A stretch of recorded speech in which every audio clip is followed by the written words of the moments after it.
let you go. There's no way. I'm already still burning. So hold me close. Now, baby, I do what I'm told. Still learning to take my chances, to take my time, to keep on dancing, to walk that line. Yeah, you got me shifting the paradigm. No longer wishing. You're my lucky strike. Love the way you ride. Look into my eyes, say you're ready to go. $1 million life, yeah. We could roll the dice. Act like you're surprised, but you already know. Oh yeah, got lucky overnight. Jackpot when I got the invite. Let me wrap my arms around you, cause I can't go home without you. And my heart just vibe with you, babe. Wanna go sky high with you, babe. Gotta bring you close to tell you that you're my lucky strike. And I got to tell you, if you didn't know, then I got to tell you that you're my lucky strike. And I got to tell you, if you didn't know, then I got to tell you that you're my lucky strike. Cooler than cold, I'm all in. So load up the dice, so heavy. The way that you roll, I'm falling. So I never fall. I'm ready to take my chances, to take my time, to keep on dancing, to walk that line. Yeah, you got me shifting the paradigm. No longer wishing. You're my lucky strike. Yeah. Love the way you ride. Look into my eyes, say you're ready to go. $1 million life, yeah. We could roll the dice. Yeah. Act like you surprised, but you already know. You're my lucky strike, and I got to tell you, if you didn't know, then I got to tell you that you're my lucky strike.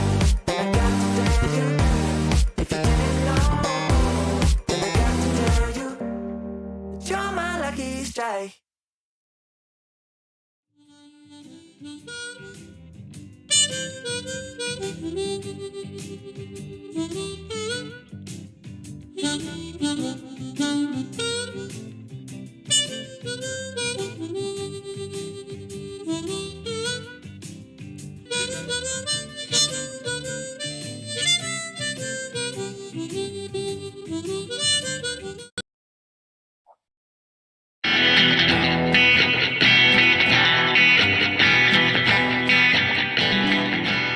All right. Well, folks, you know you're in for a treat when you hear that tune, because it means it's time for another edition of the Rec Poker Podcast. I'm the luckiest guy in the world. My name's Jim Reid, Bluffsterini in the home game, Rec Poker Jim on Twitter. And I'm the luckiest guy in the world because every week I get to hang out here with these awesome, this gang here. And sometimes we get an amazing guest from the poker world and we get to pick their brain in the chats edition of the podcast. And who knows what the future has in store for us tonight. I just want to revel in this moment. I'm here with Keith and John and Rob and Chris. We've got a few friends here in the Rec Poker YouTube chat. And, you know, joining the chat in YouTube every week is free. Just like a lot of the stuff that we do here at Rec Poker. It's a largely volunteer organization. A lot of what we do is free. That's why we have to thank our sponsors, the Running Aces Hotel, Racetrack, and Casino, and Mark Bershon over at Website Amp, who makes all the magic happen here behind the curtain. So I mentioned my name's Jim Reid, Bluffsterini in the home games, at Rec Poker Jim on Twitter. And if you want to find out more about me, you can go to rec.poker/crew, because that's where we have information about everybody on the Wrecking Crew, from Dario Carney and Kevin Mathers to folks like myself, Rob Washam, John Somsky, Keith Brandt, and Chris Jones. But why am I talking about it? Why don't you guys tell the audience at home a little bit about yourselves, gang? Well, I feel like my thunder has been stolen here, but I'm Chris Jones. I'm 5v5 on Twitter, and you can find me 5x5 on the PokerStars home game. And I am John Somsky. I am known as the Thunderless Poker Geek MN everywhere. And I'm Keith Brandt, and I am Monkey System everywhere. And I'm Rob Washam, and I'm Radman50 just about everywhere. Nice. And I see already we've got a fun couple of folks in the chat. Over here, we've got Martha and Ben and a few others. And I do encourage our listeners, come join us live Monday night, 7:30 Eastern, every Monday here on YouTube. It's a great way to ask questions of the guests yourself in real time. And we also do a contest every week. You usually get a chance to win a copy of a book or a free month of premium membership at Rec Poker, or some other fun prizes. And all you got to do is show up and type contest. Usually if you're the first person to type contest, you're never going to know. You never know what's going to happen. We've been rolling one a lot around here lately on my little nerdy dice. But you never know. That they say it could be anyone. Any one of you could be the lucky winner. So let me see. Why don't we start, Chris? You've been glued to the television watching some of this coverage. The World Series of Poker main event just ended. We have a champion. It's one that you saw coming, as a matter of fact. You put a tweet out there when they were, was it 3 tables still? Or yeah, when there were 27 left, I said Espen Jorstad is going to win this. And so, I mean, I don't know. I got lucky, but he was pretty awesome. If you have a Poker Go subscription and you have a chance to watch just even the tag team, I mean, watching him on the final table is amazing too, but he made some plays in that tag team event, which I'm still thinking about. They were really strong plays and really put the screws to his opponents. And so that's kind of why I watched that. I was kind of excited when Jamie Kerstetter made that final table, and I was kind of watching some of that. But I was really impressed with his play. And it's been interesting watching along on Twitter too. Twitter's mostly where I spend my social media time, and there's been a lot of interesting takes and threads on different spots in the final table, and how certain people would play against other opponents and that sort of thing, which is always kind of interesting to see this ecosystem of opinion come up around this kind of stuff. Chris, did you feel like it was, and everyone else, of course, please feel free to jump in here at any time. I'm pretty sure Rec Poker Nation is pretty sick of hearing me talking the podcast every week. What were some of the most exciting moments for you as someone who was watching it, as a fan who really knows poker? Well, I mean, for me, there were a few things that I was really, I mean, early on, I thought there were some really amazing hands that took place. And there were some, one of the things I really enjoyed this year where there's some very strong wild cards in the field, especially as they got into like day 5, day 6. There was a guy named Jang who was running bluffs pretty much all the time, but at all the right times. And I'm not sure if that was just he got really lucky or he had some sort of read, but he was somebody I kind of like, as I was watching him, I was like, this guy's going to flame out at some point, because it's just, you just can't sustain this amount of whatever. But it was really fun to watch. It was really fun to watch. Of course, there were some women who made some pretty deep runs. We had a woman who was still present until the final 2 tables, so I think that was really exciting. And hoping, I was kind of hoping that she made that final table. Where we still haven't burst that bubble since 1995, so that would have been really cool. Then at the final table itself, I thought the most interesting things for me were the play of. There were some just really strong players at the table. The other thing that I think was really interesting is the chip leader ended up going out in 9th.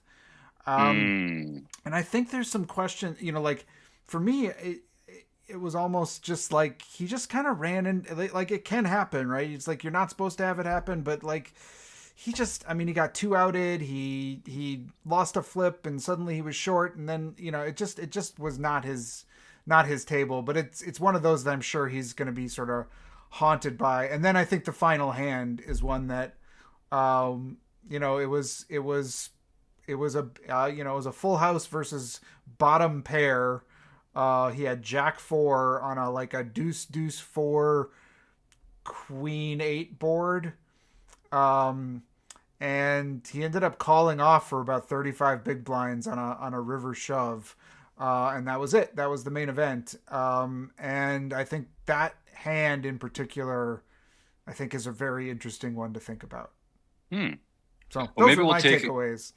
We should take a look at a couple of those a little more closely on a forums edition of the podcast, maybe coming up, and kind of examine what people's ranges might be, and what little red flags might have been shooting up in our minds when we're thinking about it. Because, I mean, you really got to hand it to these players. They're going through quite an endurance challenge. Being focused for that long when the stakes are this high, I'm kind of surprised we don't see more just stupid errors. I'll be honest with you. By the time the final table comes along, and I noticed Ben Enslow in the chat is pointing out some other moments. There is, I think I kind of forgot about some of these. Karai Aldemir made an almost historic run. To get back to, after he won it last year, he made a very, very deep run. He was in kind of the last day, or day 7 he made it to. And then there was this sort of fold heard around the world where a player folded ace queen on a queen deuce deuce king board, and correctly folded to king, and that was impressive. Yeah, Rob, did you have anything jumping out at you while you were watching? Well, I didn't get to watch it, but I kind of did what you do. I follow along on Twitter and see what the hubbub is. There was some hubbub when it got down to 10 players. The question was, do we play 2 tables of 5 or 1 table of 10? And I was just wondering what Chris's take was on that. I think there's some people that say it's not fair because you got that big blind ante and there's only 5 players. But then other people are saying, well, that's really the way it should be because the final table should be 9, not 10. So I was just wondering what Chris's take was on all that controversy. Yeah, and I mean, that also reminds me that the other controversy that's associated with that is that they played a grueling day 7. They played I think 17 hours and finished at like 6:30 in the morning in Vegas time. So to get down to those 10 players, and I think there was some conversation in the poker world about whether that's really fair for the pinnacle of poker, for us to be having this kind of grand spectacle where nobody can, nobody's staying, not nobody, but very few people are staying up till, 4 or 5 in the morning to watch this, first of all. So are we losing that viewership side of it? But also, is it fair for people who are making millions of dollars in equity decisions to be completely sleep deprived? So that was one question. But yeah, I don't know, like the when you get down to that 10 thing, I would say that most common poker rooms that I've been to stay at kind of a 5-5 setup when you get into that scenario. But I kind of like it for the main event. It just feels like it feels right for some reason to me to be 10, and like you're getting down to that final table and to bring everybody together. It's like one table, I don't know, like for this event, it feels right to me, but I can certainly see the case saying like, well, that's not how most events do it. So why are we changing it for the main event? So I don't know. What is your take? It seems like a tough to say, like, it just makes me realize how little I want to be in charge of some of these decisions, because it sounds like there's good reasons for both sides of it. Like, I know there was an interesting take on Twitter about having the balanced tables before you get to the final table, so that because if you're combining at 10, that means for a while you've got 6 on one table and 5 on another table. And if you're combining at 9, at least that means you've got 5 on each table. But I mean, that just means that you still have 6 on one table and 5 at one table before then. Right. Rob, what do you think? Yeah, I think for the to make it easier, especially for viewers, I think it really makes sense to go to 10, because now you have one table. So you have everybody at one table instead of having two tables when you're down to that crucial point of having 10 players. So you can have all the action on one table when you get down, when you're trying to get down to that final table. So I think from a viewing standpoint, it probably makes a lot more sense to have 10. Mm-hmm. And I mean, it's hard to pick a final table where players are going to be playing tighter than this normally. So if you're telling me that you make it 10-handed and now players have to play even a little more tight, that doesn't seem like such a big deal, as opposed to making another final table where people would normally, you know, with different structures, you know, having to tighten up because the 10th person at the table might be a different factor. I believe historically they've always joined the tables and had a single 10-handed table. However, the official final table does not begin until one person is knocked out and they're down to 9 players. Right. The November 9 era. Right. It wasn't the November 10. That's a good point. And that's a good point. I'll just point out in the chat, we have a really great comment from Phil, who points out that it's easier for Jim to count one table versus 2. So that's true. I often, when I'm counting, get a little fuzzy after 1. Yeah. I'm pretty good getting from 0 to 1. I'm all over that. And then there's a bit of a hill to climb for me there personally. And then 2, and then there's another T word after that. Yeah, that one's tough. That one is tough because it's a longer word too. Yeah. And then you end up into some shorter words that start with the same letter, 4 and 5. I can get there easily, and then even shorter for 6. So, yeah, thank you, Phil, for pointing that out. It's nice to have you in my corner as always. Well, I think another difference, you know, in your normal card rooms, they probably like keeping it 2 5-handed tables, partially just because it's going to run through the people quicker. Yeah. Mm-hmm. You know, and in a normal card room, trying to get the tournament over is an advantage to them. Although they are paying 2 dealers instead of 1, but yeah. Well, and the sooner they can get it down to 1 table, that's 1 fewer dealer. That's 1. You know, they can definitely, the casinos like 10-handed at every spot. And in most of the tournaments we're kind of talking about, the structure is also wildly different. Like, people are going to be, when we're 5 and 5 at like a daily tournament or even like a big weekend tournament, when we're 5 and 5, people are going to be short.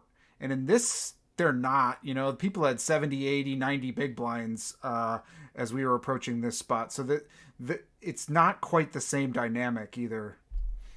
Yeah, that's a good point. And Rob, did we learn the other day that your main event bust out hand was pocket 8s? Am I saying that correctly? It was 9s. Yes, you got the quads with, right? Because you got quads on TV, living the dream. Evidence to prove it. Yep, that's right. Yep. But that now you and I have another thing in common, my brother. Pocket 8s. Yes.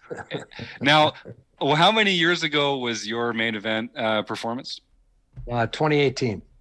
Okay, so for the 4 years ago. For the last 4 years, has every time you see pocket 8s, does it remind you of that experience, or did it for the first 6 months, or did it like for the first week, or because I feel like every time I see pocket 8s now, I get to think about playing in the main event. It might be my new favorite hand.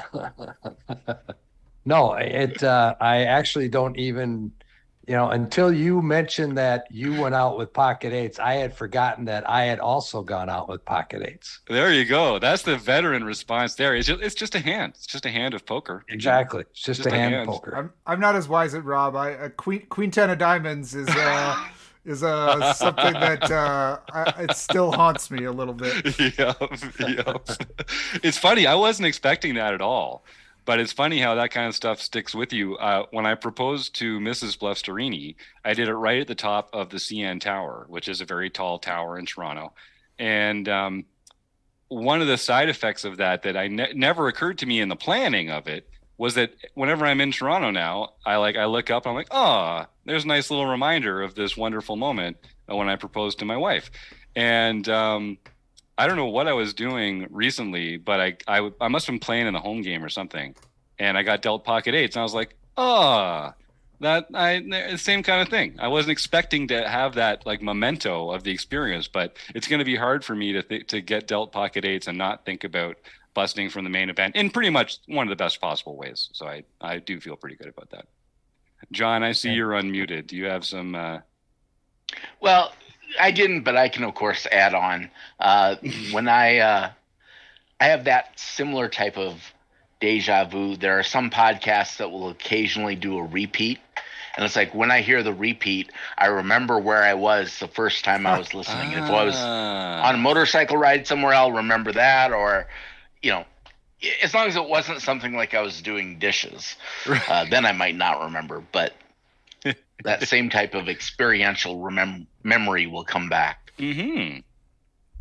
Yeah, cool. I think for me, it was the fact that it was a few hands earlier. I had pocket kings and lost a huge pot. Mm-hmm. So when I went out with the eights, I only had like 10 or 15 big blinds at the time. So it wasn't as big a decision to make as if I would have had 40 or 50 big blinds. Yep. So I had already lost a big pot earlier with pocket kings. And then I ran my eights into somebody else's pocket kings to lose the whole thing. Yep. Yep. So do pocket kings make you think of the main event then? No. Cool as a cucumber. Yeah, those are all just independent decisions based on the situation at the time. You're just such a better person than me. He's the Zen master. Yeah, total Zen master. He's the Zen master. That's why he's in charge of the book study. He just guides us through on that even keel. I love it. Yep. Well, yeah. So Rob, you put your eights into pocket kings. I put my eights into pocket aces. I also had like 12 or 13 big blinds or something like that. It's a pretty good way to bust the main event. Mm-hmm. I felt like I was. It's so much better than having aces and the other person having eights and going out that way, right? Like just I lost with pocket eight. I don't know. That just feels. Come on. Keith, what about you? What do you have any mementos or? It's not a main event thing, but pocket eights knocked me out of the super senior this year. Oh, really? Yeah, so you were. It must be a bad hand. Maybe. Yeah, that's right. Oh, that's funny. Yep. Well, it's maybe. Yeah. So, folks, if you're listening at home, I'd love to know if other people have that kind of experience where playing in a big tournament, or maybe not the biggest tournament of your life, but like an important one to you in some way, your winning hand or your bust out hand. How long has that stuck around? I'd love to know a little more about that. And if you're in the chat on YouTube too, that I'm very curious, because that's kind of like a human experience, I think we need to change our range by about 1 pip. Maybe eights shouldn't have been in that range, and it should have been nines plus. Yeah. Well, nines makes quads, so we know that. Yeah. Nines make exactly. Right. That's a good point. Well, we can put that in. Hey, Chris, put that in the next month's theme of training material that we're doing here. Fold your eights. Just fold your eights. Yep. It goes fives, aces, kings, all the way down to eights. Yeah. That's how it works. No, down to nines, and then we just well, we've got a couple interesting things coming up. I should just shout out again how much freaking fun we had at Rec Poker Weekend at Running Aces. John Barrows, the tournament manager there, and his crew put a really great production together. I had a lot of fun meeting a lot of folks, getting my ass whooped in the tournament series, mostly by Doug Drabeck. And I never heard from Cole. Cole, if you're listening, you won a prize by taking me out that first session. So look me up, man, and we'll connect.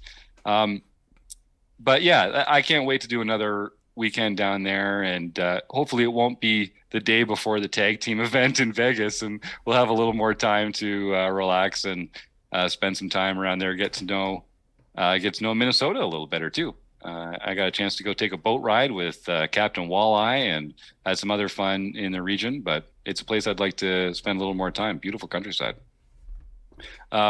One point I have to bring up. So we were doing the Wreck the Main hashtag down there, which I really enjoyed. I think we'll do we should have some kind of hashtag for people playing in the recreational players like us playing in the World Series next year.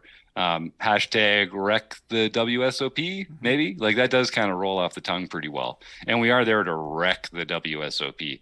So maybe that's what we'll start using. But when I was down there wrecking the main, you know, we talk about etiquette a lot on the show and playing poker in the right way. And there were a few opportunities that I had to notify the player to my left or right that I could see their cards when they check their cards. And this is something that I think we've talked about on the show before. You know, my protocol is I'm going to tell them the first few times.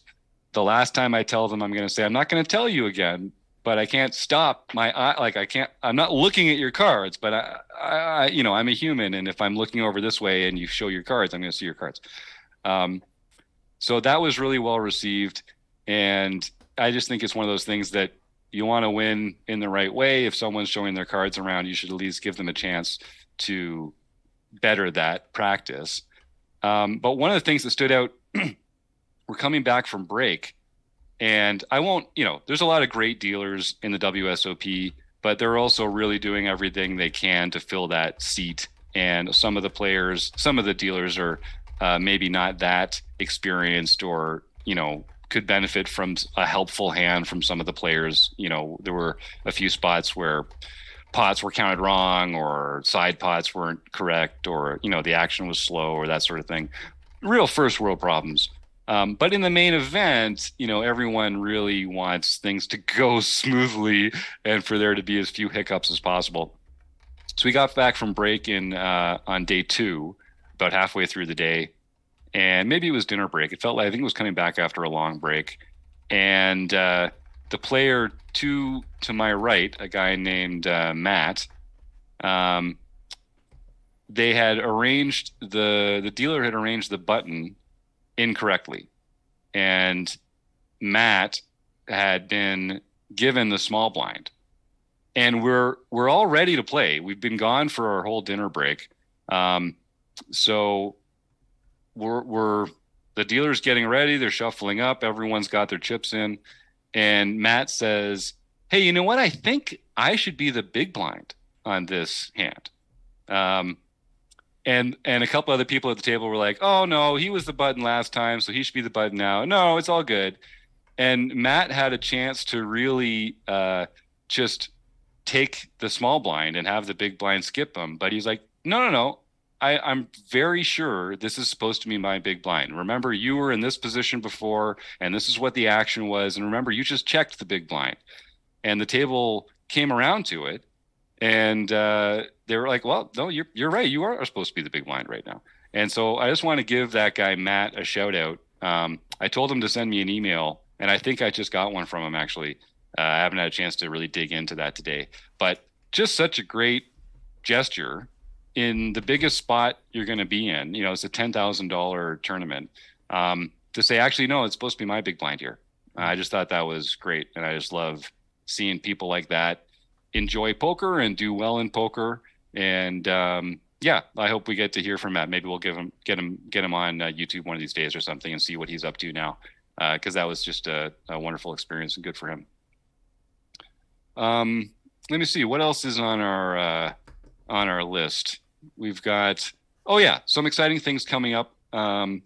August 9th. Okay. So for some of our women members and listeners, this isn't just for members. So people don't know this, but Kim Pet Vet Kilroy every month has a group discussion that up until now has been open to everyone, and it's based around the idea of poker empowerment, specifically getting more women players comfortable trying the game, and then finding what we can do, what everyone can do to make the women that do try the game feel comfortable enough to stick around. Because there's an argument for getting more women to try poker. I think there's also an argument for making it a more welcoming place so that the people that do try are inclined to stick around and have fun and grow the game. So starting on August 9th, Kim's actually, well, I won't give too many details away. Come on August 9th. So if you are a woman who's interested in poker this is getting recorded on July 18th, so it'll come out later this week. You've got a few weeks to circle it. 7:30 Eastern on Tuesday, August 9th.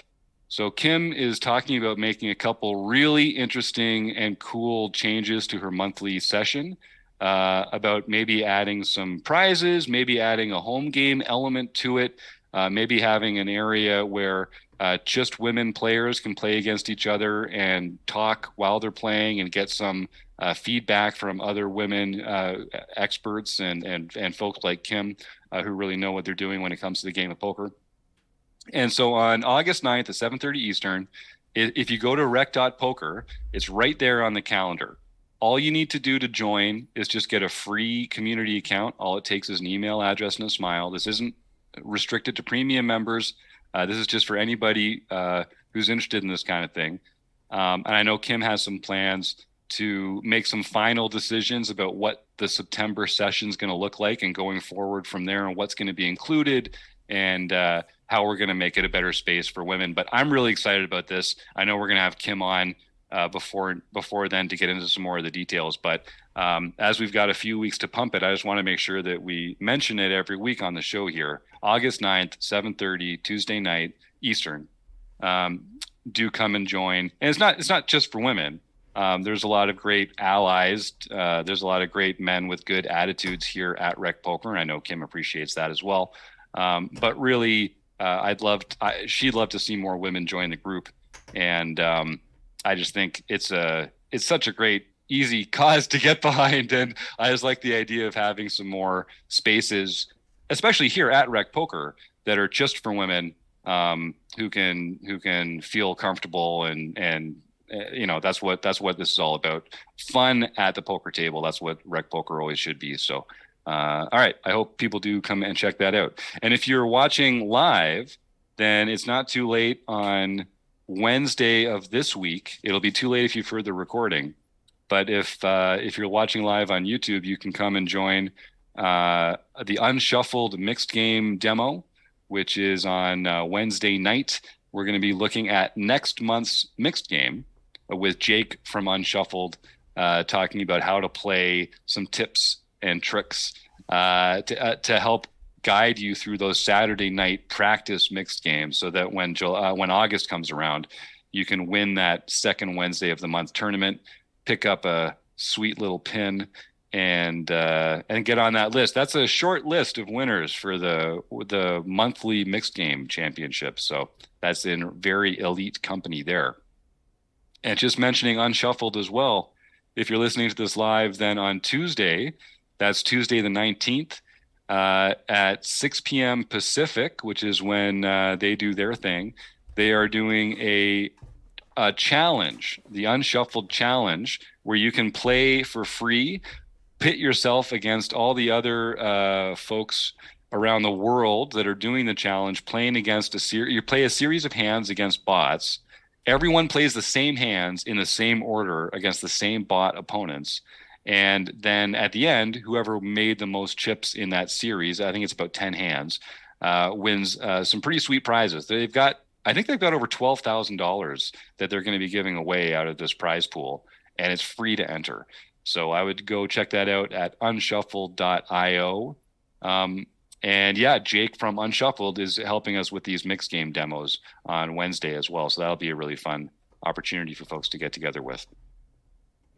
The only other thing every Tuesday night, we at Rec Poker are giving out $50 through, actually it's Fun Country that's giving out the $50, but it's going to one of 9 premium Rec Poker members playing in the Fun Country online play and hang.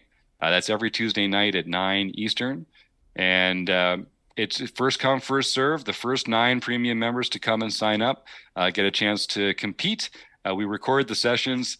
It's a super fun platform, and there's a chance to win $50. And hey, premium membership at Rec Poker only costs $15 a month. And you're telling me that there's 4 Tuesdays in a month. Each Tuesday I could win $50. I mean, you're printing money here. If you get it just as an investment opportunity, that $15 to join Rec Poker Premium has never looked better. And if you use the code Rec Poker, it's only $5. So you can do the math there. That sounds like a pretty good one to join. Yeah, Chris. No, I was just going to jump in from the chat and kind of mention something on our end too.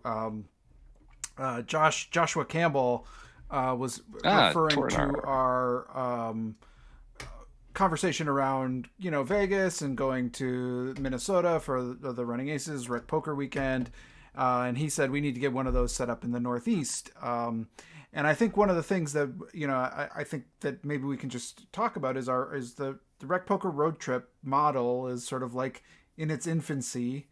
But we're really interested in kind of thinking about it and exploring other options in other parts of the country and other areas. So if you're a listener and you've got a local card room that you're frequenting, or you've got some area of the country you think this would be really great, we could draw some people there.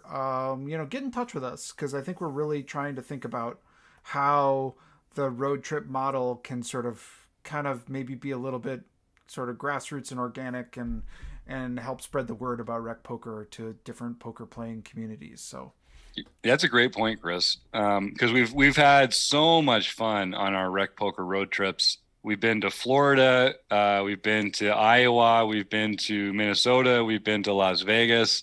I think I'm missing one in there, but it's a great opportunity for rec poker people to get together and have fun at the tables and get to know each other a little better. I think, the socializing that goes on when you're not at the table is an underrated high point of these experiences for me anyway. Sometimes we get an Airbnb where people can all stay at the same place, and sometimes we're staying in the hotel of the venue. But yeah, rec poker road trips. So it's we have members all over the world now, and I'd like to do a road trip out to Montreal up here and play at Playground. Yeah, right. I know that would be a lot of fun. It's one of my dream bucket list spots, because I've just heard it's a poker paradise. Yeah. Poker paradise with poutine. I mean, it's really got everything you could ever possibly want. And last time I was out there, my man Jamel Cuevas made the drive up from New York, and we had a little mini road trip, just the two of us playing cash and having a great time down there. So Montreal would be on the list. I think we've got to do something out in California. We've got enough members in California now that we could do a trip down to one of the great card rooms down there. I'd love the idea of getting down to, I see some comments in here. There's some comments about Mohegan Suns or Foxwoods in Connecticut. There's Encore in Boston. Best Bet in Jacksonville. Montreal would be cool. Playground would be awesome. So yeah, there's some interest. So if you're more than just sort of like casually interested in this and would like sort of maybe like to help be somebody who helped us, maybe, we would help you do the work. It wouldn't just be on you, but, we'd be looking for somebody local to help us, just start those conversations and maybe be a key ambassador or advocate for this kind of things. If that's something you're kind of interested in, get in touch with us. Yeah. You know how to do that. Email me, jim@rec.poker, and just say, hey, I live in X state or province or country internationally, and I'd like to, this would be a good fit for a rec poker road trip. And then that's really, all it takes. And it helps having someone with boots on the ground there, so I don't have to just call Foxwoods up and say, hi guys, I host a podcast. Can we have some people over? It's just different when someone's there that, knows who to talk to and can make an impression and that sort of thing. But as Chris said, we've done a lot of the work already. We know the pieces we have to have in place.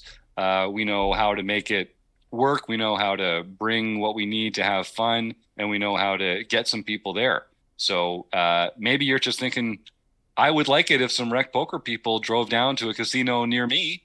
Let's make it happen. New internet stranger friend, email me, jim@rec.poker, and let's touch the world. Let's see if we can't make it happen. So that would be great. And listen, the same goes for our international listeners. I know we've got a lot of listeners down in Australia right now. And that's I've always wanted to go to Australia. I don't know if we can budget the longest flight available on planet Earth, but I know we could get folks like Merv Harvey, who would love to get involved with some rec poker folks down there. Troy Chapman, who's an emerging poker character in the Australian poker circles and a big rec poker fan.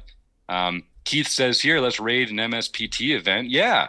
Exactly. MSPT feels like a great fit for a rec poker road trip, and like Run Good events. We love Run Good. We've had some really fun times with them. They've got Council Bluffs coming up in a few weeks. I know Misclick Donkey is going to be there because that's Tim Fritz and it's in his backyard. So if people want to go and have a good time, I know you'll have some friendly faces down at Council Bluffs, Iowa for that one. You've been nominated to get a rec poker private jet, Jim, for the Australia trip. No, I'm sorry, you misheard. It was day 2 that I busted at the main event. Day 2, unfortunately. If I was in those big 6 digits, I mean, I could fly some rec poker people down to Australia. That would be a lot of fun. And hey, yeah, Ben, I'm looking at you, man, in the chat here. Halifax Casino, I don't know if they're doing tournaments again. They might just be doing cash games right now. But I didn't know how good I had it living in Halifax when I did. If I'd known then how hard it would be to find a casino nearby, I would have spent more time at the Halifax Casino. But yeah, Ben, we're putting you East Coast bidder. We're putting you on the list there. Let's see if we can get some Nova Scotian good times in. Yeah, so that would be great. I love the idea of doing more live poker. These rec poker road trips are a great way to get involved with folks. Another great way to get involved with folks is our ever expanding home game club. I was excited to learn from John Somsky that we hit our hard cap from Poker Stars at 501 members, but we're working our way through that, eliminating some of the dead wood and getting some new exciting active members in to enjoy that. And if folks want more information about that, they can just go to rec.poker/home game, where you can learn about the mixed games that are coming up, when the next heads up bracket's going to be, and some results from the 10 home games we run every week, in case you don't want to just listen up, because something tells me you're about to hear about some recent winners from the one and only John Somsky. Yeah, we found out that we had plenty of room once we got rid of. There was this Bluff Strini character who really didn't add anything to the home games. Dead Wade. Yeah, exactly. All right. So on Wednesday, July 13th, we had K-Poker wannabe Ron Payton won his first mixed game championship series event. Wow. Then on July 11th, John Lancer, John Bensky, got his first nightly event. And Ivor Big One won the daily TOC event, also on July 11th. And that's his first TOC victory. Wow, way to go. Spot Conlon, Daniel Kennedy won his first nightly event. Way to go, Dan. JB Twin Cities, Joanne Bird, got her first nightly event for the year. Evil Roy CA, David Westerveld, got his 6th nightly victory for the year. He is such a good poker player. He's a very modest guy, but he's quickly climbing the ranks of some of the better poker players here at Rec Poker, I think. Yes, and just to let you know, that was his 29th lifetime victory. Wow. So that's pretty impressive. Yep. And Marky the Shark, Mark Weaver, got his first nightly victory for the year. A really mad guy won the daily mixed event on Saturday. Duck and Run 99, Michael Savage, won the 9 a.m. international event. And then Evil Roy CA, David Westerveld, comes back and wins his 30th event for the year, his 30th event lifetime, third international event for the year, to win the 2 p.m. nightly event or international event. Amazing. And then Fergie 56, Kim Kilroy, Oh boy. won the LPP Sunday event. So she, of course, should contact Jim at rec.poker for her free month at Learn Pro Poker. Oh man, the one and only Kim give her Tut that. Kilroy. Don't- No more edges. Yeah, I mean, come on. I ended up She playing her heads knows up in enough. that one, and she knows enough. There's a I certain didn't have a point where we're chance. just like, nope. Yep, that's right. You have to join pro.poker at that point, Kim. Learn I think bad we're... poker. That's what well, I almost think she should be like required to play the home game with one hand tied behind her back. All right. Or maybe she has to take a shot every several. time the blinds go up or something. Back to the main event, just quickly. There was a guy at the table that was drinking Grey Goose vodka, and he took shots every time he went in, all in. And I was like, that's a bold move, sir. That's a bold move. Not a choice I would make, but it's definitely a bold move. I'll bet each all in became easier and easier. I think that's negative EV. Yeah. Like, seriously, what are you doing? Oh man. Yeah, and I think Kim was actually. I saw earlier there was some chat about Josh and John and Kim all being in the home game last night. So, and yeah, Ben says that was a brutal one too. It's tough competition here. John, the chat started by talking about a brutal beat you put on last night. What? Tell us more. I don't remember, to be quite honest. It's just one of many. So many. You just You just dismiss people right and left. Yeah. I was running so pure last night. I mean, I had like 80 to 100 blinds most of the game, and until I ran into Kim heads up, I couldn't do anything. Well, I contributed a bunch of those blinds. Yeah, I did. Jacks against aces. Oh, that's funny. Yeah. Well, it's great. I love the home games. I would like to play in more of them. I'm shifting some of my work stuff into the evenings. I have a day job. It's really complicated. So I can't play as much as I'd like to, but there's no soft seats left in the Rec Poker home game. I mean, and I love this. We've seeing a bunch of new names in the winner's circle. You can tell that people are getting involved. We joke a lot about, the Kikis and Kim and Dave and Doug Drabeck winning all these tournaments. But I'm always impressed with the number of people that win, unique winners that we have and people that are in the top three. There's not just the same people every time. It's great to see people coming in and enjoying this journey that they're on, this poker journey. Because wherever you are in your poker journey, we're all ascending together, which is one of the things I love about Rec Poker. It was interesting. This last week, I was particularly busy. So I had gotten behind like 3 or 4 days posting the results. And people were getting antsy on Discord. They wanted to hear those winners. So I really appreciate that. I feel bad for being so slow on the results posting there, and I will try to improve in the future. Oh, that's great. Well, listen, I mean, like I said, this is an accomplishment to win one of these home games now. So it doesn't surprise me. I'd want to hear my name out there too. It's fun. It's fun hearing them come out on the podcast too. John, one of these days you'll say my name again in these home game results. I'm looking forward to that soon, I hope. It's not guaranteed. It's definitely not. It's definitely not. Rob, we're talking about what's coming up. You're working through the book study right now, although working doesn't really feel like the right expression, because after such a dense travel through modern poker theory, this feels like we're kind of just like tripping through the fields and the rainbows, enjoying a wonderful poker content as we go. What are some highlights that you've enjoyed? Rainbows and unicorns. yeah. So what are you up to now? There's a lot of good content here. Endgame Poker Strategy, the ICM book by Daro Carney with Barry Carter.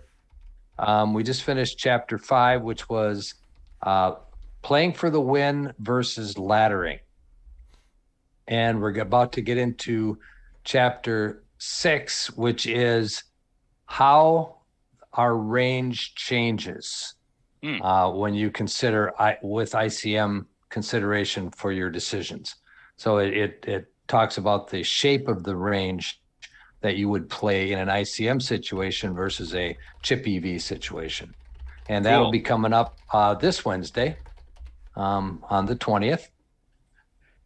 And maybe if we get through that one fast enough, we might even get into the next chapter, which is chapter 7, called deal making.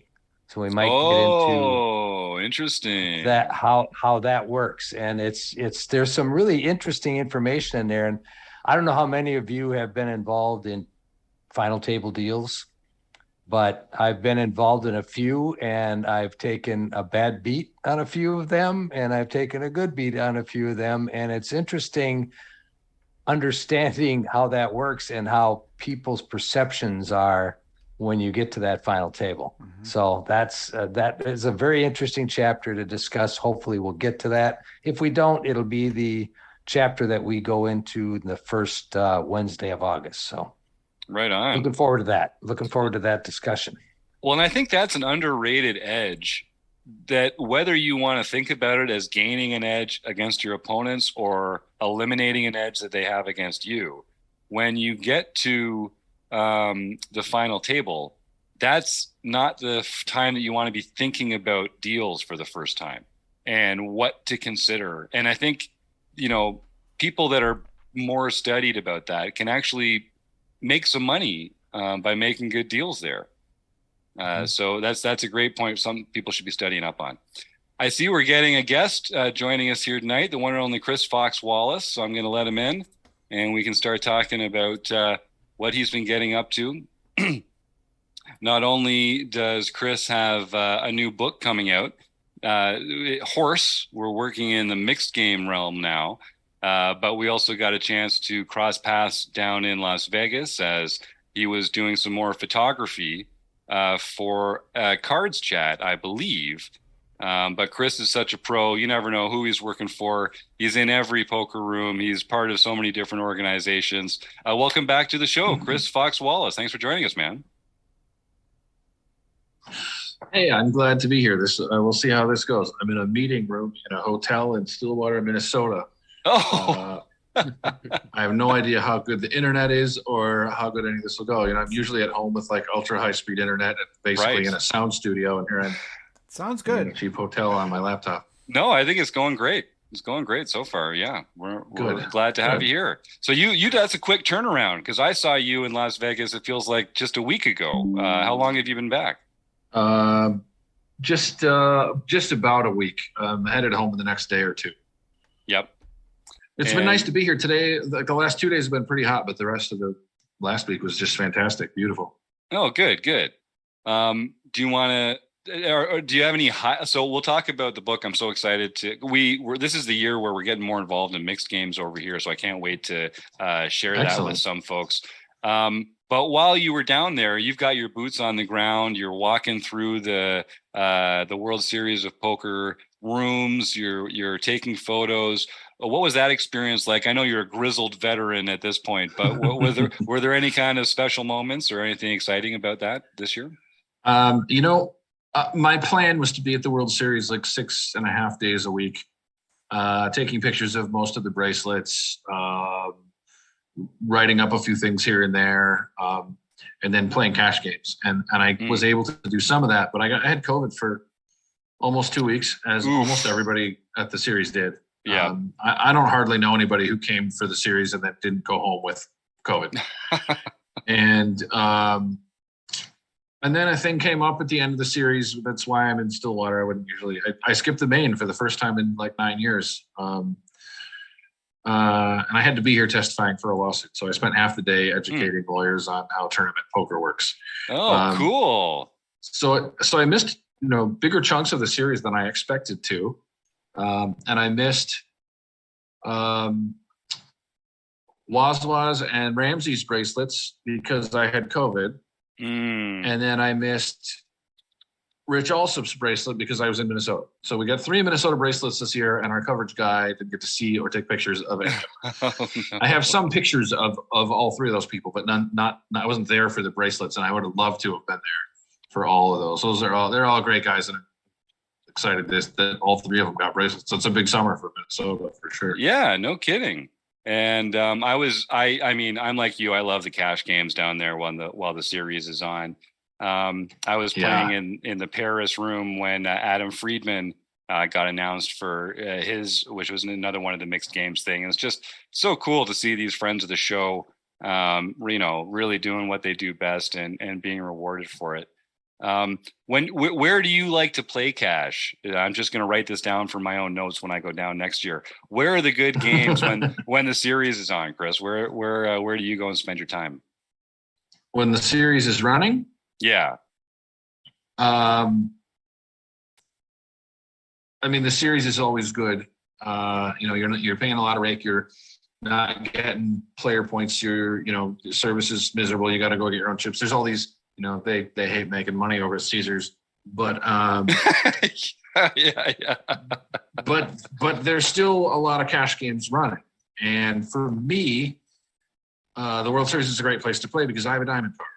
And so I go to the top of the lists. You're one of those guys. All right. I'm one of those guys. They should gift me a diamond card every year because the only thing I use it for is to play more poker. I would play half as much poker there, and I never use any of the benefits anyway. So for me, it's great. But for a lot of people, those games are always full. There's 50 or 100 people on the list, and there's just no point to bothering with that. Yep. The games are always pretty good at the Wynn. The Wynn was kind of my standard. I played 2-5 at the Wynn like night after night. Before the pandemic for some of the time, and the games during the series they had running this year were really amazing. The Wynn was just a really great room this year. Some of it depends on what games you want to play, and some of it depends on what kind of people you want to play with. If you want nitty old locals that you can run over and you can always trust when they bet into you can fold, then go down to the Orleans and you're going to get exactly that. If you know how to play against those players and you're comfortable, those are great. If you want crazy people who may play chip pots absurdly large for their stack, the Golden Nugget is great, but it's smoky and the service is mediocre and the players are crazy. You'll deal with more drunk people. You'll deal with more, honestly, mentally ill people. You will deal with louder people. It's very smoky. There's the downside to the Nugget. The Wynn and the Aria are going to be classy places that have good games. The Wynn games, I think, are better, but just because a lot of the grinders like to be at the Aria because they think it's the fanciest poker room and they want to be, they don't really play for money. They make enough money, but they play for status. If you like the smaller buy-in games, the Bellagio has the smallest of all of the, each variation of game in town. So the 2-5 game at the Bellagio is a $500 max buy-in. Mm-hmm. It's pretty nitty. You can run over some people, and then when the fish walks through, they just get slaughtered, and you sometimes get a piece of it. I know people who play 2-5 at Bellagio and do just fine. But at the Wynn or Aria, like I'm going to be, where the average player is going to be $2,000 deep in 2-5. Yeah. The buy-in's much deeper, and the gameplay is a lot bigger. The 2-5 at Wynn is about the same size as the 5-10 at Bellagio. Right. Yeah. So it's all about, what you're looking for, where you want to play, what kind of players you feel comfortable beating. Yeah, I like the maniacs at the Wynn. Bring me those. Yeah. Bring me the rich guy who doesn't care about money. That's the guy I want. Well, I'm going to circle the Wynn for next time then. I played a lot at Paris because that's where the series was this year. But the juiciest game, the most fun game I got into was definitely at the Aria. And you're not kidding, man. They're not afraid to swing those pots around. And at one point, this guy there was a dealer error, and he was upset of how the side pot had gotten chopped. So I'm playing 1-3, mind you. So he had $466 that he was just putting in blind until he left. He was just like, I'm so steamed about this group. And he was like I was a table I really wanted to be at. But yeah, the Paris, that diamond card, man, that is worth its weight in gold. And for folks that don't know, It's for Caesar's Properties. If you've got a diamond level rewards card, you jumped right to the top of the cash list. So when plebes like me with our little gold card are sitting down there, 40th in line waiting for a seat, the big shooters come by and just like boop, jump in at the top there, and it's a great perk. It's a great. The perk. problem is that it can be, if there's 100 people on the list and you get on the list and there's a diamond card walking up every 5 minutes, it doesn't move and you never get a seat. You don't get a seat till tomorrow because there's only diamonds are getting seats because there's so many, they're so in demand. And given how much money they make on those games, I don't understand why Caesars is. I don't get it. Like limit entries in the tournaments if you have to, because the money per hour that they make at the cash games and the sit and goes is much higher. Yeah, it wouldn't surprise me. Why are you running the Colossus and closing down cash game tables and closing down sit and goes and making it really hard for people to buy into sit and goes and making it a big hassle so that people don't play them? I mean, there's 10% as many sit and goes running as there was 5 years ago, 8 years ago. And I played those things, full time for one summer. They were amazing. I would never consider doing that now. And those are the most money per table per hour that they make is sit and goes. They just Caesars just hates money. They don't hate money. And do you think this year was it mostly just a dealer shortage? Is just not having enough dealers to sit the games? That was part of it. There was not as many floors as they needed. Yeah. And at times there were just not as many tables as they needed. They had more tables than before, but they've just always been running thin on tables when they have those huge events. And then and some of it's a choice. They make a choice to close down cash games, close down sit and goes, and seat people faster instead of making them alternates. And if somebody buys in 3 hours late to the Colossus, I don't care if they wait an extra 10 minutes. Like you bought in 3 hours late to the big stupid tournament that is going to have 20,000 people in it. What did you think was going to happen? There's no reason to close down a cash game to make sure an extra 9 of those 20,000 people get a seat right away. I don't get it, but I don't run the World Series, so not yet. All right. Well, you're preaching to the choir here. Job. Yeah, I was just saying that earlier. I don't think I want to be in charge of any of this kind of stuff because it seems. I'm like sure the money's great, nightmare. and I would take the gig because I think the money's probably fantastic, but probably. But it's not an easy job for sure. Like when I'm critical of the series, I'm always trying to remember that this is a hard thing to do. Yeah. But you're right about that diamond card thing. There was one of my last days there. I got added to the list really early, like at noon or something, because I wasn't playing any tournaments that day, or 12:30, and I was 7th on the list. And then 2 hours later at 2:30, I was 12th on the list, and I was like, they weren't opening any more tables. I was like, well, I'm going to the Aria, but I would have liked to have incinerated some more faces over at Paris, because once people start, drinking a little and they're all angry about busting, those are pretty good cash tables to be playing. That's when it's good. Yeah. Yeah. When they're cash game friends who are full-time cash game grinders in Vegas this year told me, you want to play wherever there's a mystery bounty. When people bust a mystery bounty, they're that much more angry. Yep.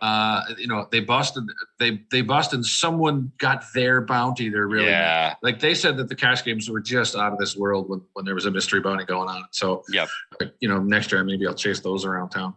Yep, that's a great idea. I mean, I've been down. I'm still pretty new to real big ticket events in the World Series of Poker as a recreational player myself, but as much as I enjoy bracelet hunting and some of the lower buy-in events, I mean, I'm kind of doing myself a disservice by not just going down there and playing the cash games, because like you can print money at the cash games, and I just go and punt it right back off into the tournament series. So it's there's an ecosystem at work there, I suppose. They also, I don't know why, but this is becoming like read some articles, some economics articles about this. It's becoming more and more of a problem in America of overloading events. Things like, you have the barbecue on the weekend at the park where there's some sort of whatever the fest is. I mean, Minnesota's got a fest every weekend. And if you do this thing on the weekend and you do, and there's 20,000 people who want to go and you only have space for 8,000 people. Why did you do it on the weekend? Like, what are we doing? If you do this on a Tuesday, you're still going to get 8,000 people. So why are we doing this? And they do this at the World Series in a huge way. They put all these named events that have the smaller buy-ins on the weekends when people are already going to be there. And then they overload their dealers, their floor staff. They can't handle the number of people that show up for this thing. Run the Colossus Monday through Friday. You'll fill up all your hotel rooms Monday through Friday. And then you know what? They'll still be full Friday, Saturday, Sunday, because that's when people come to the World Series no matter what. I mean, these are like pretty easy problems to solve, but the people in charge of the World Series, I don't know. Every year they throw a World Series and they're shocked a bunch of people show up want to play. Right. Yeah. Who could have seen this coming? Man, again this year. This is ridiculous. Where did all these people come from? Oh, I love it. Well, yeah, and like you said earlier, it's such a logistical nightmare that goes into that. And, this year being the first time in a new venue, I take my hat off to all of them for doing their best and putting it together. But yeah, it's there's always room for improvement, and I think when I take right. over, Yes. John Somsky's going to run all the logistics. Yeah, he's going to deal with all the planning. He's going to write a program. He's going to write a computer program. That's going to run the whole thing. Exactly. And Washam is going to be in charge of security. Anybody gets lippy, and Washam hires all the guys to handle it. That's it. You got it. And I just sit in my office and collect the check. Delegate. That's what bosses do. They don't do any actual work. You just delegate. That's the magical You just word. pick who does the work. Right. Yeah. And you get most of the money. I like can do it. that. I like it. Okay. Well, so we're gonna have to make some room on your schedule coming up. You might have written your last poker book for a while, because I know that that has its own process. That is a pretty taxing experience. It is a lot of work. Yeah, tell us a little bit about this one. What it was like writing this particular book, and what called you to do it. It wasn't what, it was who. A woman from Australia named Tatiana. Her last name's Fox, actually.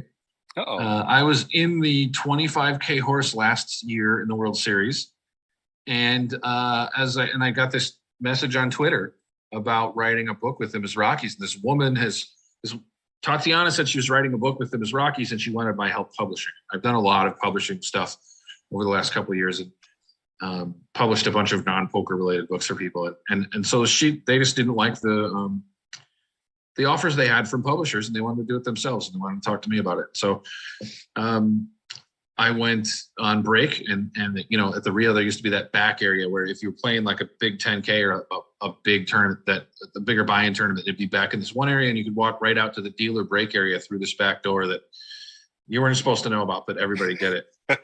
And then back there, they would have like the basketball hoop or the axe throwing or whatever that people would gamble on. I saw tons of crazy things happen back there. Paul Volpe and Huck Seed and guys like that gambling at $5,000 a shot, shooting free throws and stuff. And Huck was a college basketball player, so you'd think he would crush. But then he's got a backpack on, and he's got his heels on the back of his shoes. And he's like, so he doesn't have a big advantage, But so I walked back there and ended up walking around the Rio back parking lot, talking to Tatiana about what's going to happen with this book.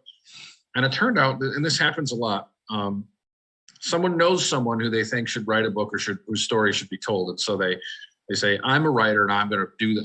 I'll help you write this book, and I'll put it together. I have like 6 projects right now that have asked me to do this that I don't have time for. Then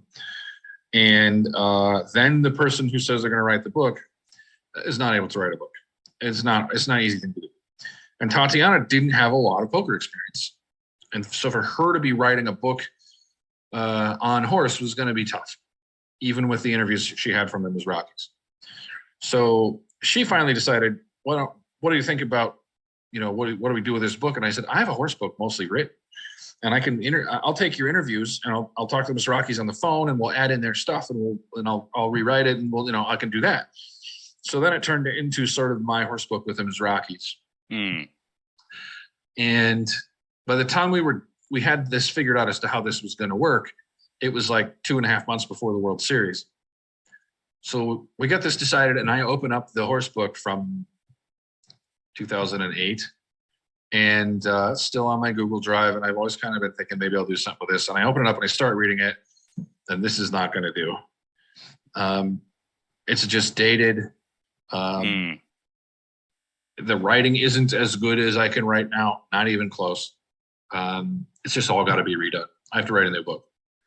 I like the structure. I'm going to keep the structure, and I have some important points that I need to cover that are in that book, but I'm basically just need to throw this away and write a new book. And I have 2.5 months to write a book on horse. And I have a bunch of audio interviews with the Mizrakis. So I start to incorporate those things and create a structure, and I have her ask them some more questions within this structure. Like there's a common mistakes chapter for each game, and I have her ask, what are the common mistakes in this? And then send me that audio that I can transcribe and use in the book. And then I get the book mostly done, and then I call them I call them each, which is like herding cats. They're poker pros.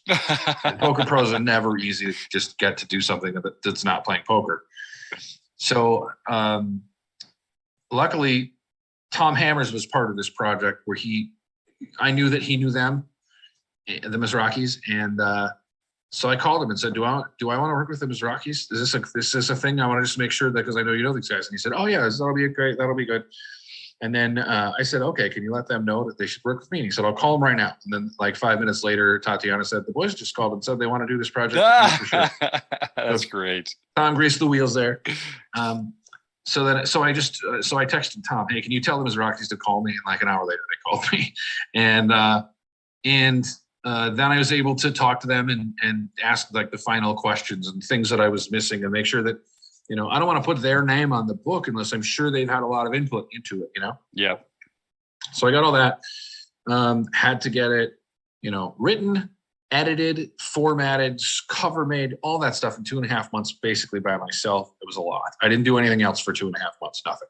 No, I'm sure. And then I was going to do a book signing at the at Resorts World at the Mixed Game Festival, and then I got COVID. So that didn't happen. And it took forever for author copies to come from Amazon. Everything that could go wrong just went wrong and slowed us down. So I didn't really have author copies in my hand until like mid-June. But the good news is Rob just won the WPT 5K championship at the Venetian. And I now have a picture of him holding the book with this. I mean, this trophy is enormous. This trophy he won is like 4 feet tall, made of silver. It's enormous. It's absurd. Like, I don't know how he's getting this thing home. It's not going on a flight to Florida.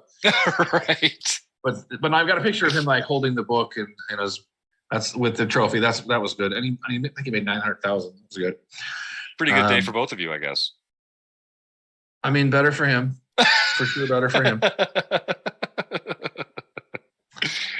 Well, that's exciting, yeah, man. So I published it myself, and don't have to worry about chopping up all that money with a publisher. Right. And I used the quote intentionally when I was telling you about it. Tatiana said they weren't happy with the offers they got from poker publishers. This is a thing. I didn't ship this book to poker publishers and try to get it sold. I didn't do any of that. This is just what Tatiana and the Mizrakis told me. And I know it's true. I know I did ask, and they have emails from these poker publishers. They didn't go to 2+2. Some people don't know that 2+2 still publishes books. They're kind of old school. Some people that apparently they're still the biggest poker publisher. I don't know, but whatever, for whatever reason, they didn't go to 2+2. Well, I wrote that, just that sentence that they didn't like the offers they got from poker publishers, and so they brought it to me to self-publish in the introduction to the book, which is in the README. You can look inside on Amazon. Well, Mason Malmuth, who runs 2+2, saw this on the look inside in the book on Amazon and decided that I was attacking his company. Mason has problems, whatever. But he posted about it on 2+2, and that I owed him an apology. And there's 5 pages in the thread now, and like 95% of the people posting in this thread are just mocking Mason, telling him it's ridiculous and he's wrong and he should just give it up.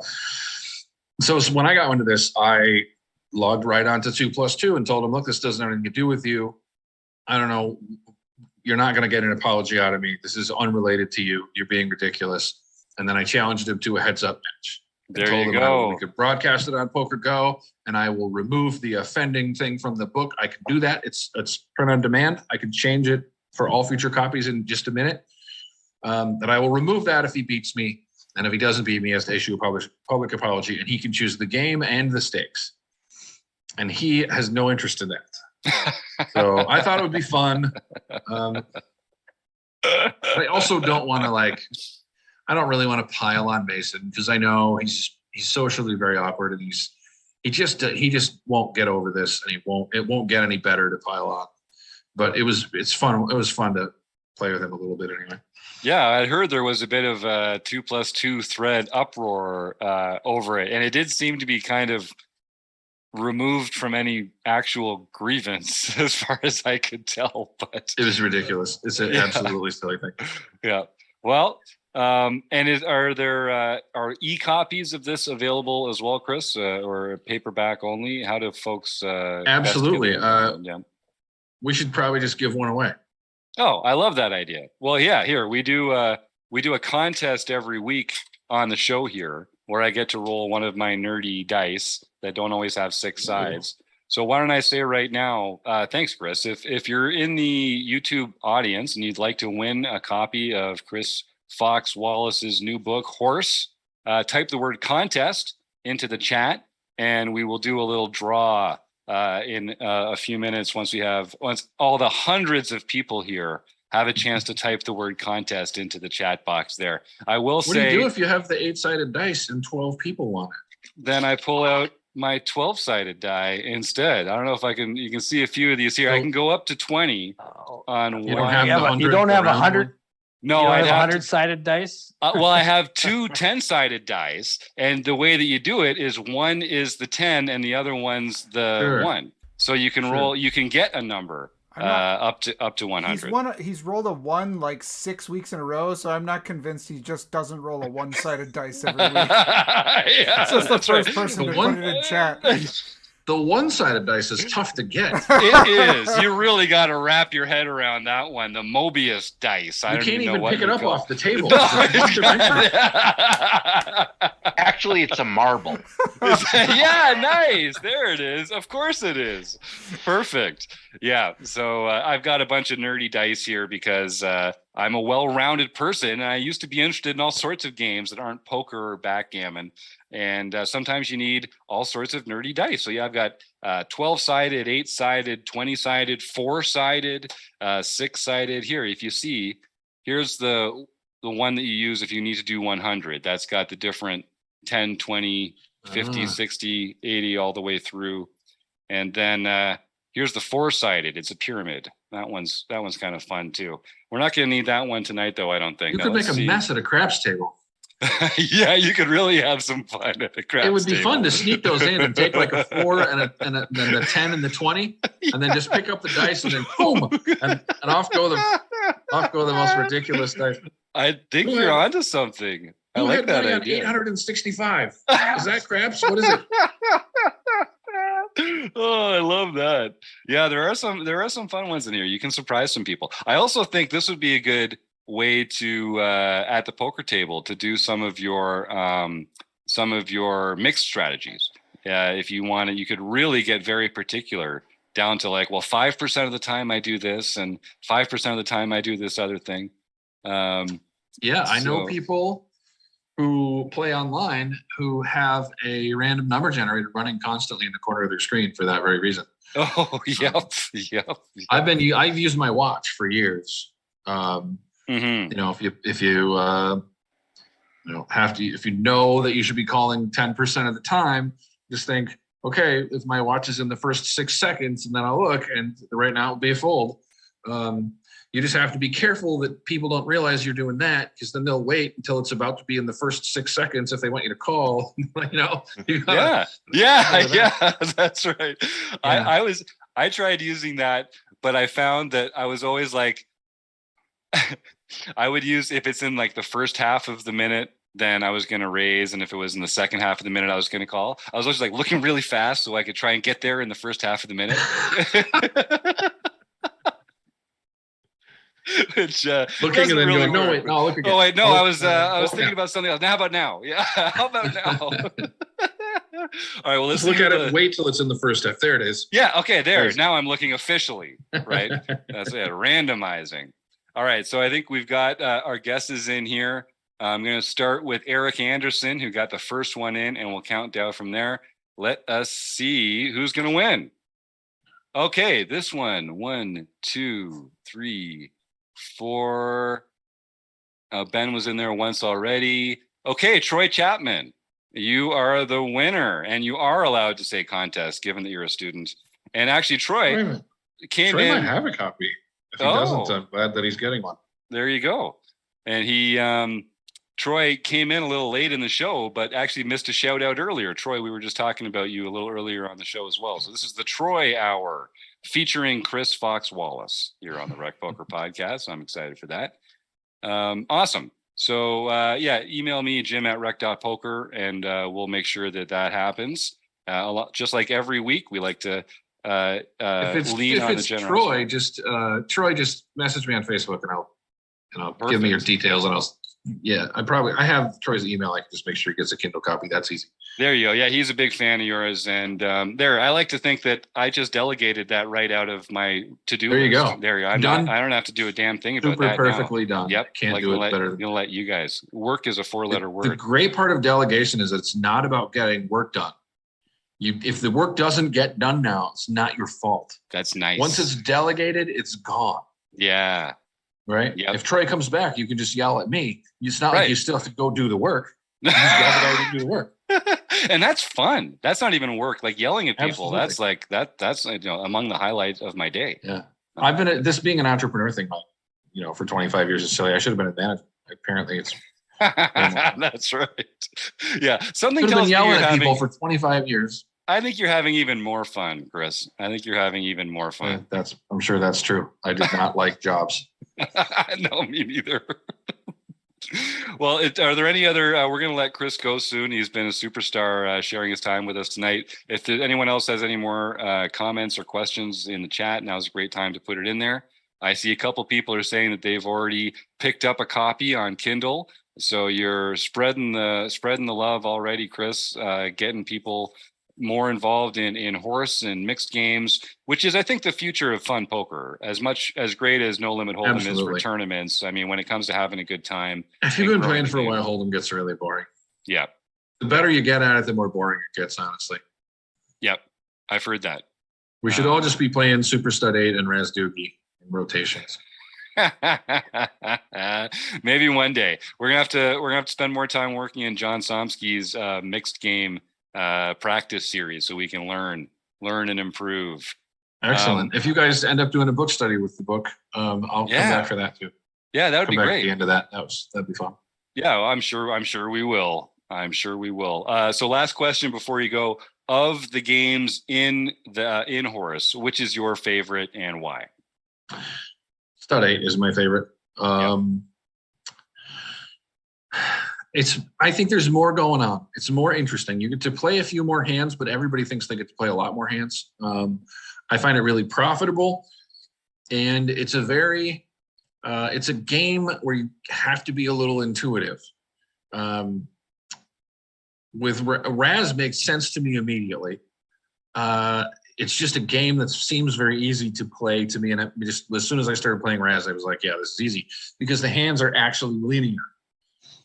You can't be facing a draw and you don't have spots like the 10-jack suited ace king offsuit pair of fours where like you have rock paper scissors. You don't have any of that in Raz. In Raz, the hands are linear. Just this hand is this hand and this hand and this hand. It's just a ladder, and so it's a very simple game. Whereas with Stud 8, there's just none of that. The hands are just so far from linear, scattered all over the place, and it's very interesting. There's tons of unique spots. Playing bigger Stud 8, like 40-80 or bigger Stud 8, you're raising people off of the second best low hand because you have like the fifth best low hand and they have the second best low hand, and you're doing it on 7th Street because they're afraid they're going to get caught in the whip because this guy's got the high. There's all this complicated stuff that happens that just you don't see in games that aren't split pot. Mm-hmm. And in 08, you get to split pots, but you're still playing a boring flop game. And you're really just showing down the nuts. Whereas in stud 8, you just don't have that. So, I like stud 8 the most. And then my favorite of all poker games is all of the stud split pot super variants. Those are just fantastic. Where you get dealt 4 cards down, you discard 2, and then you get your 1-up card. Or Tahoe style, where you get dealt 5 cards and you flip 1 up and discard 2, so you choose your up card. And then from there, you play like stud 8, where you play Razdoogie, where like the low hand and the best Badoogie split the pot. Those games are a ton of fun. And even when you play them with players that are fairly good, even playing like 48 or 5100, you will have a couple players at the table who just basically find a reason to play every hand. Because if you get 5 cards and you're playing a high-low game, you're going to get something that's playable for high or for low, unless you're good enough to know that like 3, 4, 6 rainbow isn't good enough in this game, right? But almost no one knows that, so they're always finding something to play. So it's always been very profitable for me to play those games too. So my next book is just on Super Razdoogie. It's just a 400 pages of strategy for Super Razdoogie. Bring it on. I Super love that. Razdoogie for highly, highly advanced players. And I mean, please. And I'm going to launch a publishing company called 4+4. I'm going to talk in the introduction. I'm going to talk about how there was a poker publisher we didn't think was doing a very good job, and so we decided to launch our own poker publisher to do a better job. Oh, you're going to crack me up here, man. Oh God, that's fantastic. Well, you can see just hearing Chris talk about it, you can see why it's going to take solvers a long time to solve some of these mixed games. Like it's going to be a safe place to play, even when they get No Limit Hold'em all figured out. So that's exciting. Hurry up. I would hurry up. Okay. There's solvers for most of these mixed games already. No. Almost no one has access to them. Right. I've been trying to get access to a couple of different ones for a while now. I got to play around with one for a little bit that deals with 08, but it's a point of investigation for me at the moment to find out who has all these solvers and get access to them, and like how are they built and where are they, who else has seen them, because the people I know that have them are the people that are crushing all the mixed game tournaments right now. So, well, yeah. They're clearly, they work a lot. The right. Solvers are not giving people nearly as much advantage in No Limit Hold'em as they are in mixed games from what I'm seeing. The mixed game solvers are a big deal. But those solvers have to be written for each game, basically. There's not one where you can just input the game rules in it yet. And I don't know that there's been one written for things like Super Razdoogie or anything like that. But I know Short Deck, 08, PLO, PLO is a really tough one. Basically, like the solver takes forever to solve a single hand. But Omaha 8, stud 8, Raz, stud and Raz, limit stud and limit Raz solutions. Like a No Limit Hold'em solution with 3 betting sizes will take like 25 minutes on a really, really fast server. Right. And a stud high solution in a fixed limit game will take like less than a minute. Huh. So, well, I know in the evolution of this stuff, the people that develop it, they are doing so that they can use it in the high stakes games that they want to crush. And it takes a while for that technology to kind of get spread out amongst players that are less and less serious. And then it becomes commercially available and people start, it becomes a product itself. So that does, there's kind of like a timeline for that. They're very closely guarding the mixed game solvers at this point. I bet. I've had people that I know for a fact have it tell me, I don't know about that. Never heard of it. Right. They're not trying to let anybody get hold of it. No. Well, I don't blame them. I know a couple of people who are offended that like they're really good friends with some people that have a solver and the guy still denies it to that. Right. Like, yeah, they're playing it really close to the best of those things because there's so much money involved. Yeah. John, did you have something on that? I was just gonna mention that usually if you're playing mixed games, that's the table in the room that's having the most fun. Yeah, because absolutely. Speaking of John Somsky, he could probably build us one. That's true. Have a rec John, poker. you've got a lot of free time. Let's do a rec poker mixed game solver. I think I could handle the programming aspect of it. I'm not sure that I know the math. I don't know that I know what to program. Someone can tell me that. I could probably program. We might have a very profitable collaboration here. Could be collab. Could be time.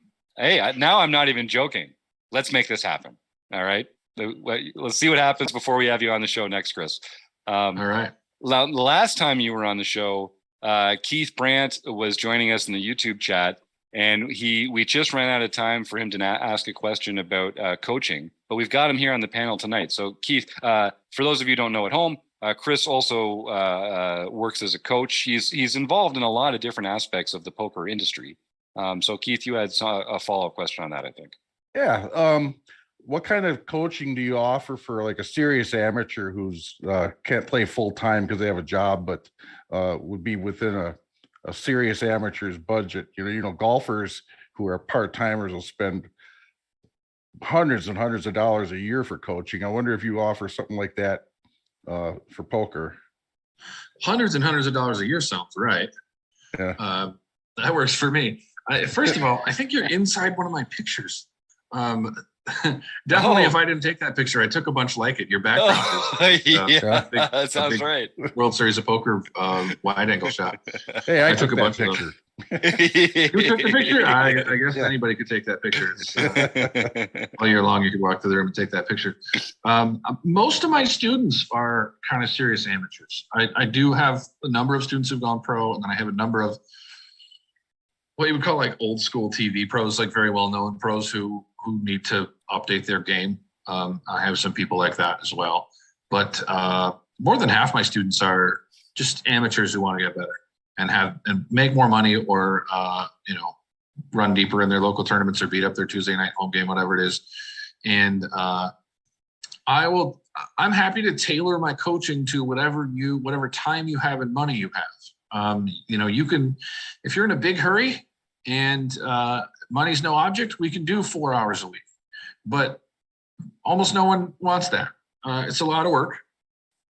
It's a pretty good amount of money. It just doesn't, whereas I have some people come to me and say, look, I don't have any money. My poker bankroll is $1,200 and I tell them, okay, let's do a lesson once a month and I'll give you a ton of homework. And, half your lesson will be me checking homework from last month, and the other half will be me giving you the homework for next month. And there will be a little time for you to ask me a few questions about previous homework. So if we do one lesson a month, we're spending, $3.33 a day. That's cheaper than a cup of coffee. You can save a Fox for $3.33 a day, and get a lot out of it.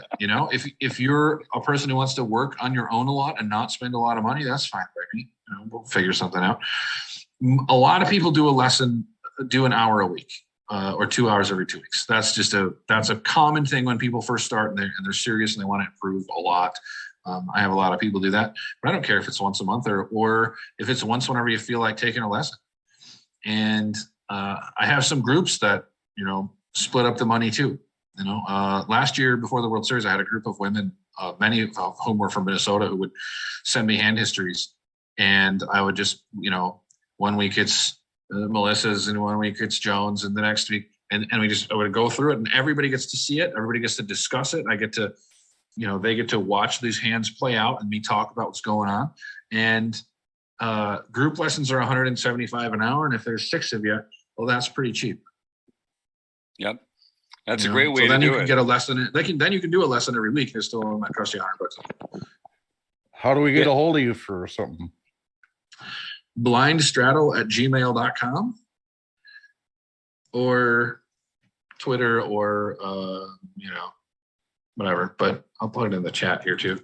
blindstraddle@gmail.com. And you can Fox always find Poker Fox at Fox Poker Fox on Twitter and poker.photos, not poker.photos.com or anything like that, just poker.photos. There's like 4 boxes along the bottom. One of them is image search. You can go see if there's pictures of you. I think there are, and see if they're tagged with whatever. I might have just tagged them with Rec Poker, but you can find images there. And my rule is, it's not the law. It's not even a photographer thing. It's just what I think. If it's a picture of you, you can have it. Use it for whatever you want. I don't care what you do with it. It's a picture of you. I'm already selling a picture of you if someone wants to buy it.